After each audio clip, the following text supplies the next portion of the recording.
Another mass shooting, this time 100 miles from here, puts the media spotlight back on gun control amid the heated presidential campaign. San Diego City Council will vote on one of the nation's most ambitious climate change plans as residents are presented with a way they can exclusively direct SDG&E toward clean energy sources. And we salute longtime San Diego journalist Tony Perry as he steps into the brave new world of independent journalism. I'm Mark Sauer. The Roundtable starts now.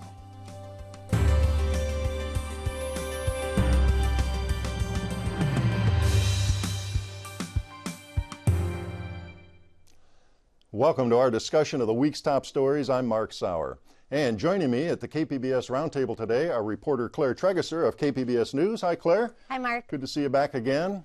Our Bureau Chief Emeritus, Tony Perry, formerly of the Los Angeles Times. Hi, Tony. Hi there. Great to have you here today. And reporter Joshua Emerson Smith of the San Diego Union Tribune. Hi, Joshua. Good to be here. Well, the top story this week was a horror played out 100 miles from here. The San Bernardino mass shooting left 14 dead and nearly 24 wounded. The FBI has taken over the investigation, is now officially calling it an act of terrorism. San Diego police dealt with its own terrible tragedy in 1984 when a madman shot up a McDonald's in San Ysidro, killing 21 people, several of them children. Former police chief and mayor Jerry Sanders headed the SWAT team and gave the order to a sniper to kill the shooter, James Huberty. Here's what Sanders said to KPBS this week about what can be done regarding crazies with guns. There is no solution. You have some people who decide to do things that you can't predict. If somebody knew that they were going to do it, the solution is obviously to call the police or call a mental health care provider. But I think we're seeing all over the United States this is occurring, and it's disaffected people who probably someone knows something about, but they don't really think they're going to do anything. Tony, shocking but not pretty regular, unfortunately, in our society anymore. Back in 1984, you and I were both in the San Diego Union newsroom before the merger. It wasn't even the Union Tribune when this horror played out here. What's it like for editors and reporters to get involved as this thing is breaking in front of you? You can't hardly believe it. Indeed. It was 1984. I was an assistant city editor on the desk, and this broke in the late afternoon, and we heard the police radio, 2 dead, 4 dead, 6 dead, 10 dead, children among them, 12 dead, 14 dead. It just kept going on and on and on, and it was unbelievable and horrific. Now, unfortunately, it is just as horrific, but it's believable, and that's the change. Mm-hmm. And it's a call to arms, metaphorically speaking, for journalists. And we cleared the room that day and sent everybody out in every way we could. And I saw the greatest display of newsroom management I think I've ever seen. Marcia McCurran, who was our city editor, she was thinking immediate, and then the day after and the week after, and she was marvelous. And I think folks, the Associated Press, my former newspaper, the Los Angeles Times, did a similarly wonderful job in informing the public under even more difficult circumstances, the minute to minute to minute of the web these days. Mm-hmm. No internet, no social media. You had to coordinate photographers and reporters and all sorts of tangential stories. They sent me out for 3 days to morgue and talk to the forensic pathologists who themselves had to have counseling. It was such a tragedy. As I remember, Marcia sent a reporter to Ohio to find out about Huberty. Illinois, I think it was. Yeah, John went up to Illinois. That's right. Indeed. The whole profile of Huberty. The horror of it is we found out that he had tried to get an appointment with county mental health, and they didn't have an appointment for him soon enough. And so he would, as his widow told us later, decided to go hunting humans. Yeah. He had been in a McDonald's at Claremont earlier in the day. He was on his way. They were living in Tijuana, actually, and he stopped in San Ysidro and committed mass murder. So we know all these details. Of course, 3 days out from the San Bernardino shooting, we're getting all sorts of details about the folks who were there, the tragedy with the victims up there. How big a story does this become now as a national debate?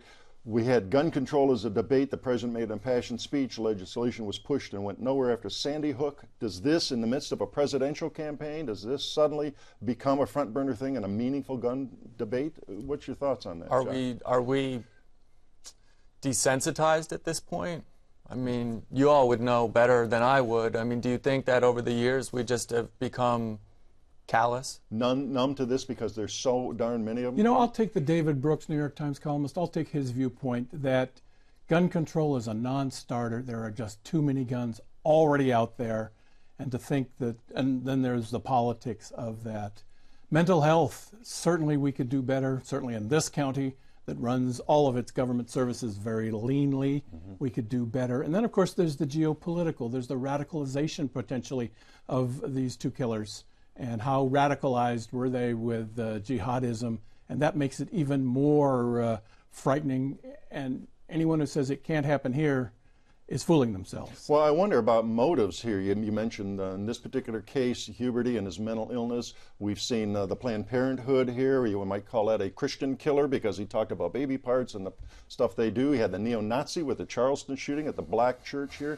Does the motive even matter when we're awash in guns, as you say, and so much mental illness and zealotry out there? Well, it matters to the extent that, are we at war? And if so, what do we do about it? And now the politicians are debating whether to use that phrase and then how to characterize the enemy. The Washington Post had a story this week, actually, about our failing attempt to counteract the Islamic radical social media in radicalizing people in this country and others, that apparently our attempt has failed, according to the Washington Post. What do we do? Well, we keep people from buying into this death cult that is jihad in many ways? I don't know. Well, we do have, as I say, a presidential campaign, and of course we'll see a national debate on this and all the aspects of it. We're going to move on now. Using the Paris Climate Summit as an international backdrop, city leaders in San Diego this week advanced a remarkably aggressive climate action plan. By unanimous vote, the City Council's Environment Committee sent the plan calling for a 100% use of renewable energy within 20 years to the full City Council for a vote. And here's a rundown. Claire, you had a report on what the Climate Action Plan does. Let's hear about that. One, to change the way people get around. Right now, 87% of San Diegans commute by car. By 2035, the plan hopes that will drop to 50%. That means the number of people taking public transit will go from 10% to 25%. The number of people who walk to work will go from 1% to 7%, and the number of people who bike to work will go from 1% to 18%. Two, to have 100% of the city's energy come from renewable sources by 2035. That means solar power, wind power, and hydropower. Three, to install 30,000 electric vehicle charging stations by 2035. The plan also wants 25% of cars to be electric by then. 4, to have 90% of our garbage not going to the Miramar landfill. That means it would be recycled and composted instead.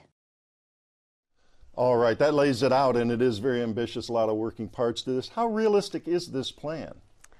Well, that is the question. I think when the council committee voted this week to send it on, they also included instructions for there to be a working group. It's not completely clear what that would do exactly, but that would, I guess, check in on progress as we're going forward, make sure that these goals are being factored into city plans. It is illegal. If the city council passes it, it's a legal document. So you got to do this. Well, then, environmental groups can come back and I think sue the city saying you passed this, but you aren't meeting these goals that you set out for yourself. One way to kind of understand it is that we have the community plan groups in the different neighborhoods that do the community plan updates. For developments and these sorts of things. And we've seen a lot of NIMBYism when we talk about density and transit-oriented development, saying, well, we don't really want that in our backyard. With this plan, those community plan updates would then have to conform to the city's general plan and the CAP, the Climate Action Plan. And so they may actually be forced to do some of those things in the neighborhoods that they've been resistant to doing in the past. And several of those community planning groups have already voted, I think, in support of the plan before it was passed. So they're trying to gear up to do this. So to remind you, we outlined all that with that story from your report, but we've got a little over 50% now from a fossil fuel, natural gas. I mean, that sounds like a lot to replace with wind and solar. We don't have hydropower here. We don't use coal on the other side, but I mean, can that happen in 20 years? Well, I mean, and this goes into another topic of community choice. We're going to get to that in a minute. Right, but that's what environmentalists at least say, or a lot of people say, is needed because that gives the city control over where it buys its energy from. But Mayor Kevin Faulconer hasn't committed to that, says that there could be other ways I guess, I don't know, we'll see. This seems in league with the very ambitious plan to use recycled water, a large percentage, very quickly, if someone else will pay for it. Is there money for this? It does seem to me, after watching San Diego government a long time, its motto is, in God we trust while others pay cash. I mean, we prefer not to pay for things. Is there money? Well, that was the other thing that the council committee instructed staff to come back, when this goes, if it's past the full city council and they begin to work on implementing it, it's also they're going to need to lay out the full funding plan for it. So I think it's too early to know that necessarily. Well, I think what you're hitting on is the major point that advocates of the community of the climate action plan have been asking. They said, okay, great, this is passed, we're so happy about this, or it looks like it's going to be passed. But is this going to be in everyone's budget memos? So Nicole Capritz, the executive director of the Climate Action Campaign, said, well, we had the press conference, we're so happy about this, but we want to see, put your money where your mouth is. Where is the funding going to come from? And that's not in the document. So people are definitely concerned. Cynical newspaper man, former, speaking here. Fewer firefighters, fewer police than any big city in the country. Lots of documents saying we ought to have more of all of these things. Never happens. Mm-hmm. I feel dust descending on this plan right away. I'm sorry. Well, to dovetail on what Tony's saying here, Claire, I want to ask you this. We're talking about a cultural thing, about human behavior preferences. That is regarding, we'll unpack one of these main goals here, the public transit commute or ride your bicycle. Sure, yeah. Or by foot, commute by foot. We're talking about 50% of people in 20 years doing either take the trolley or the bus, ride your bike, or go on foot. We love our cars in Southern California. Right. Does this seem realistic without gas going to 10 or 12 bucks a gallon? Well, and I just did a story maybe a month ago with new census data that showed we're, at 83% of people who drive to work, I think, and it had barely changed at all in the past 5 years. Despite all the pushes for public transit. So it's going to need to be a major shift, and the other thing is the city doesn't have total control over designing public transit, things like that, and so it's kind of a lot of moving parts. But I think that it will be kind of a cultural change as well. You have to convince people, okay, now, we've built these bike lanes or we've set up more public transit, you actually need to use it. All right, so get back to Tony's point on the money and all here and people's preferences and behaviors. If we're going, honestly, 5 years down the road, it's not happening, do we say, all right, we're going to put a surcharge, a tax on gasoline in San Diego, suddenly we're going to kick this up to $8-9 a gallon, get you out of your cars, and we're going to use that to beef up transit, to beef up bike lanes. Is that going to happen? I think it's more in the planning. Mm-hmm. I think studies have shown that people will use public transportation, they will bike if it's laid out properly, if the city is conducive to doing so. And so it gets back to what I was talking about earlier in the community plan updates. When we're designing new neighborhoods, are they really transit-oriented development? Mm-hmm. Mm-hmm. Does it really make sense? I always feel about these kinds of very ambitious plans that they're written by and for people who work for government. And they may have a view about how life should proceed that does not correspond to how most people who don't work in government want their life to proceed. They like the flexibility of their cars. They like the flexibility of living in, Temecula and driving to San Diego. Hasn't LA seen a big investment in their downtown infrastructure for public transportation? I mean, it seems like something that people in major, especially younger folks, maybe millennials, really do want. They don't want to have to be locked into their cars. At least that's the sense that I get. But it has to really make sense, right? Like you have to be able to get to your job and back in a timely fashion. And I think most people would say San Diego's not really laid out incredibly and you don't want right now. You don't want to spend your night in the train station because you missed your last train and there's not one until the morning. Mm-hmm. Again, flexibility. I mean, was the great success of San Diego the freeway system. Mm-hmm. And now it's seen as boogeyman. Yeah. All right. Well, Claire, last question on this topic before we shift to the first cousin of this is, mm-hmm. Is this really symbolic? But you're saying, as you reiterated earlier, this really has teeth to it. It's legal. I mean, we will see, I think, how that plays out. But it is, if the city council passes it, it is going to be, city. The law of the land. Right, yeah. Right. So most of these politicians will be gone, though, by the time they see any lawsuits. And we'll see what the courts do if yeah. they bring lawsuits. All right, let's turn now to the first cousin of the city climate energy plan, a program that allows customers, not the power company, to decide where their energy comes from. It has the unfortunate name of Community Choice Aggregation, or CCA. Joshua, give us a primer on what is a CCA and who came up with that stupid name, but go ahead. Right. I don't know who came up with the name, but this is the idea that a nonprofit, a city or a county, a municipality, sometimes it's a joint powers authority, can come up with a nonprofit that has usually a board of elected officials staffed by energy experts, and they make the decision on where they buy their power.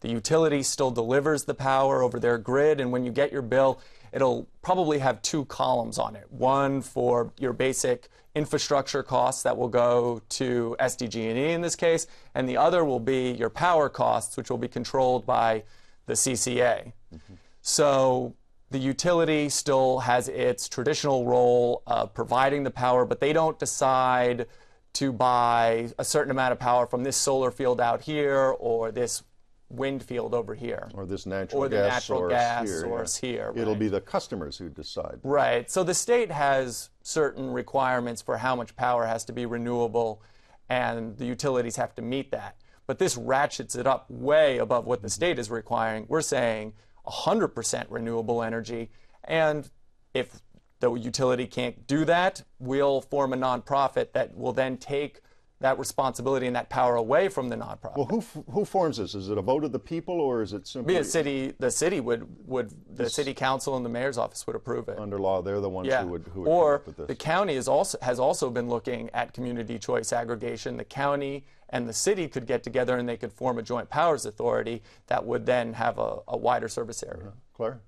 I was going to say it wouldn't be a vote of the people. It would be, I think it would be a city council decision. And actually, when the council committee passed the climate action plan, Marty Emerald asked to move. Councilwoman Marty Emerald. Councilwoman Marty Emerald asked that they move community choice, a discussion on that, up 2 years.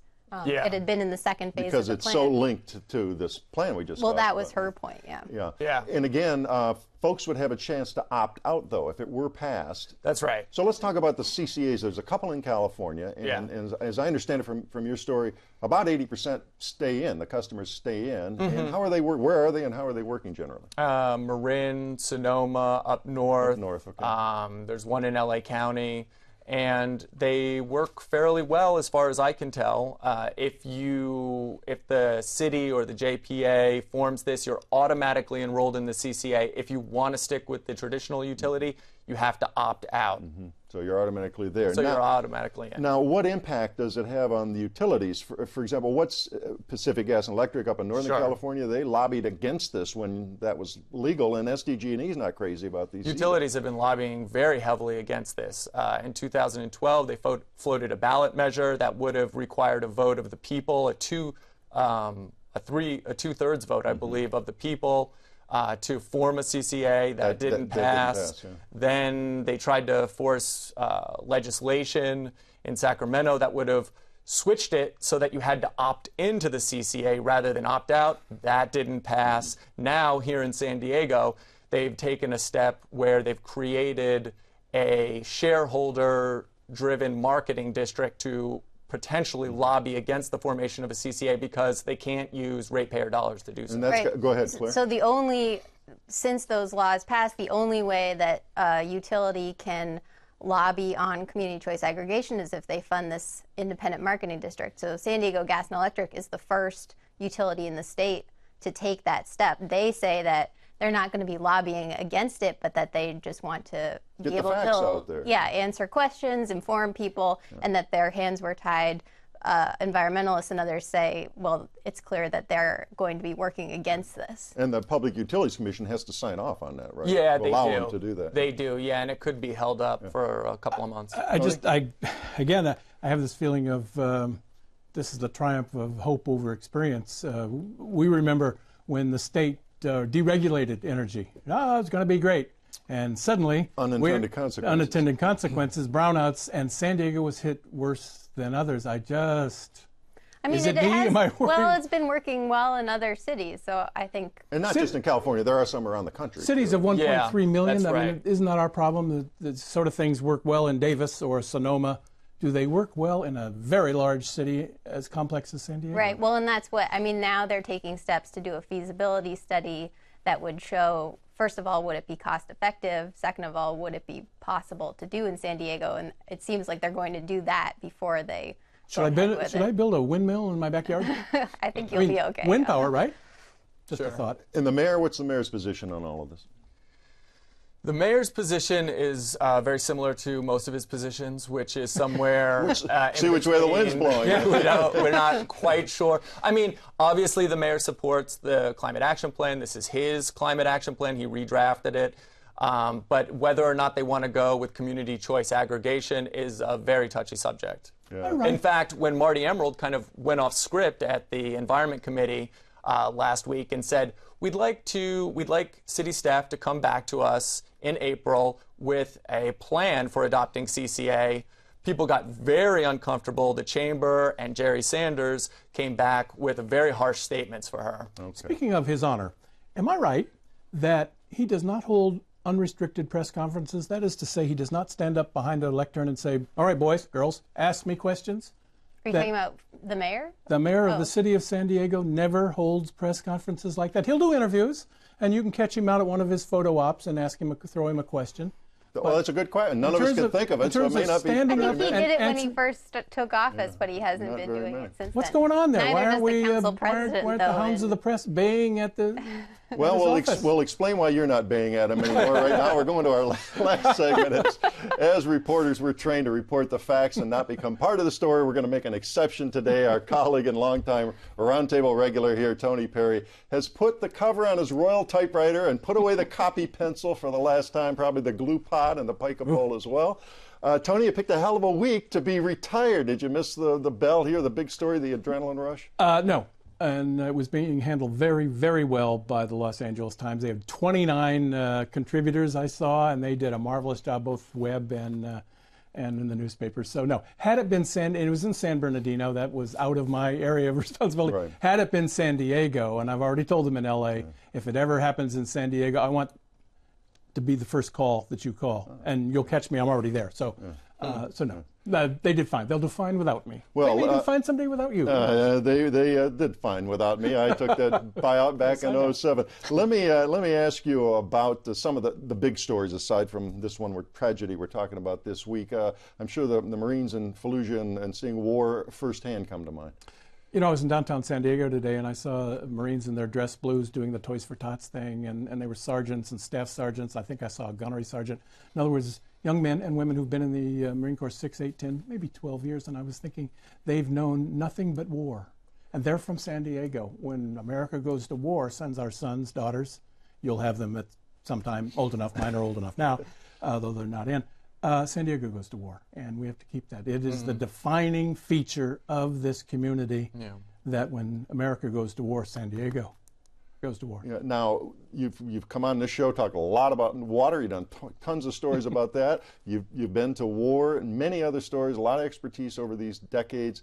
And you took a buyout, I took a buyout. Us old-timers, we lose the newspapers and the broadcast folks. When they lose people, they lose a lot of institutional memory. What happens to these institutions when they're shrinking down and so many of us are moving on, maybe before we would have liked to? They get smaller, to be sure.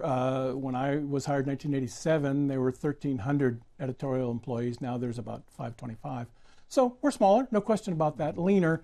But pound for pound, it is still doing an awfully good job, the Los Angeles Times, as witness what happened the last couple of days. Two special sections. Or absolutely, what they're doing in Paris with the tragedy there, Washington, Mexico, you name it.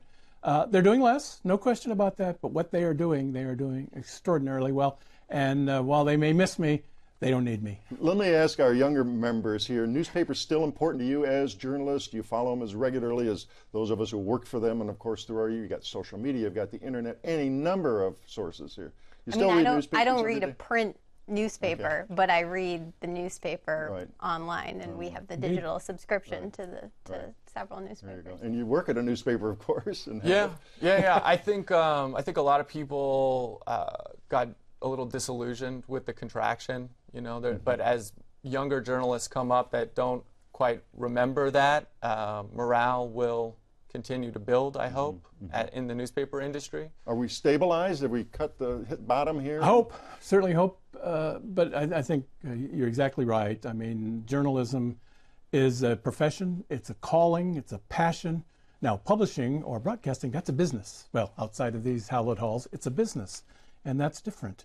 But the passion of people to do what it is we do is not going away. In fact, if anything, it's increasing, because I think the need for it is increasing with the cacophony of weirded out news, or what passes for news, you know, the Kardashians and other things. I speak for all of us at KPBS saying it's been a pleasure knowing you and working with you over the years, and I won't say farewell, because I expect you'll continue to join us at the Roundtable from time to time when we can lean on your expertise and have you back in on the stories of and congratulations, well done. Thank you very much. All right, well, that does wrap up another week of stories at the KPBS Roundtable. I'd like to thank my guests, Claire Tregesser of KPBS News, Tony Perry of the Los Angeles Times recently, and Joshua Emerson Smith of the San Diego Union Tribune. A reminder, all the stories we discussed today are available on our website, kpbs.org. I'm Mark Sauer. Thanks for joining us today on the Roundtable.